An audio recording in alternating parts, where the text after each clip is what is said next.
दिन है शुक्रवार, तारीख 30 सितंबर 2022 और आप सुन रहे हैं वर्कर्स कनेक्ट रेडियो। सबसे पहले पेश हैं सुर्खियां। कर्मचारियों की पेंशन रोकने के लिए मामला दायर करने पर सुप्रीम कोर्ट ने तमिलनाडु सरकार पर लगाया 5 लाख रुपए का जुर्माना। महाराष्ट्र के पालघर में फिर हुआ हादसा, हाइड्रोजन सिलेंडर फटने से 3 मजदूरों की मौत। पुदुचेरी में बिजली आपूर्ति के निजीकरण के विरोध में बिजली कर्मियों की हड़ताल शुरू। यूनान में यात्रा टिकट की कीमतों में वृद्धि और ठेकेदारी प्रथा के खिलाफ परिवहन कर्मचारी हड़ताल पर। और संयुक्त राज्य अमेरिका के सैन फ्रांसिस्को हवाई अड्डे पर वेतन वृद्धि न होने के कारण रेस्तरां के बैरों ने काम किया बंद। अब खबरें विस्तार से। तमिलनाडु राज्य सचिव बनाम पीजी वेणुगोपाल के मामले में सुप्रीम कोर्ट की न्यायमूर्ति एम.आर. शाह और कृष्ण मुरारी की खंडपीठ ने राज्य सरकार पर 5 लाख रुपए का जुर्माना लगाया है। मामला राज्य परिवहन निगम के मजदूर की पेंशन को चुनौती देने से जुड़ा है, जिसमें मद्रास उच्च न्यायालय और सर्वोच्च न्यायालय ने पहले ही साफ कर दिया है कि मजदूर पेंशन के हकदार हैं और केस चलने के कारण उन्हें जितने साल तक पेंशन नहीं मिली है उसका भुगतान 9% ब्याज के साथ किया जाए। सुप्रीम कोर्ट ने कहा कि बार बार ऐसे मामले दायर करना बिल्कुल अनावश्यक है और एक आदर्श स्थापित करने के लिए राज्य सरकार पर जुर्माना लगाना जरूरी है। महाराष्ट्र के पालघर स्थित cause power engineering private limited में एक हाइड्रोजन सिलेंडर में विस्फोट के कारण 3 मजदूरों की मौत हो गई और 7 अन्य गंभीर रूप से घायल हो गए। शरीर के बुरी तरह से झुलस जाने के कारण अब तक सिर्फ 2 मृत मजदूरों की ही पहचान हो पाई है।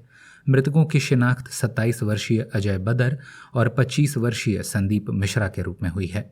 घायलों में जयदीप रोआ, धन्य प्रसाद, विकास यादव और दिनेश कोयरी का काशीमीरा के ऑर्बिट अस्पताल में इलाज चल रहा है, जबकि सखाराम मोरे, नितेश साबले और कनक जायसवाल का इलाज वसई के प्लैटिनम अस्पताल में हो रहा है।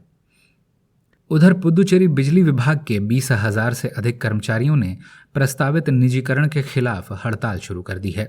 हड़ताल की कार्यवाही को मजबूत करने के लिए मजदूरों ने विद्युत अभियंता एवं कर्मचारी निजीकरण विरोध समिति यानी electricity engineers and employees privatisation protest committee का गठन किया है और बिजली बिल के भुगतान काउंटर बंद कर दिए हैं।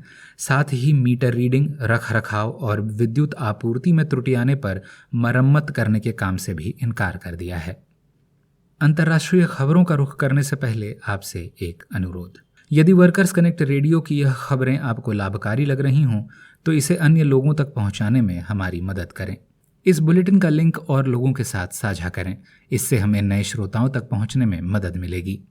यदि यह खबरें आप हमारे YouTube चैनल पर सुन रहे हैं तो इस चैनल को सब्सक्राइब कर लें, इससे हमारे अगले बुलेटिन की सूचना आपको स्वयं मिल जाया करेगी। अगली खबर यूनान से, जहां बस टिकटों की कीमतें बढ़ाने और ठेके पर मजदूरों की नियुक्ति के सरकारी फैसले के खिलाफ परिवहन मजदूर हड़ताल पर चले गए हैं। एथेंस लेबर सेंटर के बैनर तले हड़ताली मजदूर यह भी मांग कर रहे हैं कि सरकार सार्वजनिक परिवहन व्यवस्था के प्रस्तावित निजीकरण योजना को वापस ले। उधर Athens urban rail transport company मजदूरों के खिलाफ कोर्ट जा पहुंची है और एक मुकदमा दायर कर हड़ताल को गैर कानूनी घोषित करने की मांग कर रही है। संयुक्त राज्य अमेरिका के सैन फ्रांसिस्को हवाई अड्डे पर खाने पीने की 84 दुकानों के लगभग 1,000 से अधिक बैरे यूनाइट हियर यूनियन के तत्वाधान में 27 सितंबर से हड़ताल पर चले गए हैं। बताते चलें कि यूनियन और मालिक संघ के बीच वेतन वृद्धि को लेकर पिछले 9 महीनों से बातचीत चल रही थी, जिसका कोई सकारात्मक फैसला अब तक नहीं हो सका है। हवाई अड्डे के रेस्तरां में काम करने वाले बैरों की मजदूरी में पिछले 4 वर्षों में कोई बढ़त नहीं हुई है, जिसके कारण मजदूर खासे आक्रोशित हैं। इस अंक में बस इतना ही। मजदूर जगत से जुड़ी ताज़ा तरीन खबरों के साथ मंगलवार को फिर होती है मुलाकात। तब तक के लिए दें इजाज़त।